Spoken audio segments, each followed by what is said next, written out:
Hello mga mare, this is your Mami Dashang and welcome to my mini vlog. Medyo late na nga itong video na to kasi before pa to mag-Halloween party. Ito ay yung time na nagpe-prepare na ako para sa kanilang prosthetic makeup. Pero gumamit nga lang din ako dyan ng tissue at the same time yung face paint at saka mga paints. Naubos na kasi yung liquid latex ko kaya nagtyaga na lang muna ako sa glue. Medyo rush na nga kaya hindi ko na nagawang umorder pa online. Ilang araw nga din tong in the making. Medyo kabado pa nga ako kasi baka mamaya pumalpak yung pagkakagawa. Every year naman, kada sasali sila sa Halloween party, gumagawa talaga ako ng effort na DIY para sa kanilang mga props. But this time, prosthetics nga at ikakabit ko sa kanila. Nung mga nagdaan taon kasi, face paint lang yung ginamit ko. Nung nasa Paranaque nga kami, pumpkin witch yung sa panganay ko at si Miguel naman sa Coco sa bunso ko. Nag-effort pa nga ako na gumawa ng mga props nila gaya ng gitara ni Miguel, pati na rin ng pumpkin hairband. Sa totoo lang, nahirapan akong ikabit sa kanila yung mga prosthetics dahil nga glue lang yung gamit ko. Syempre, pag pinagpawisan sila, madali lang matatanggal yung kinabit ko. Naglagay na nga rin ako ng makeup jam para ka-skin tone naman nila yung tissue. Nung mga oras na nga yan, umaangat na naman ang presyon ko. Paano ba naman umuulan tapos napakaligalig pa. Sa haba ng oras ng preparation, abay, mukhang malilate pa.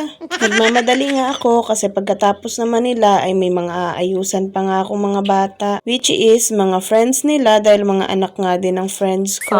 Bukod doon, kailangan pa namin kumbinsihin yung pamangkin kong maliit na suotin yung kanya. Abay kaso hindi umubra. So ang ending, ang magdadala ng props ng pamangkin ko ay ang ate niya. O siya, hanggang dito na lang. Maraming salamat sa inyong panonood.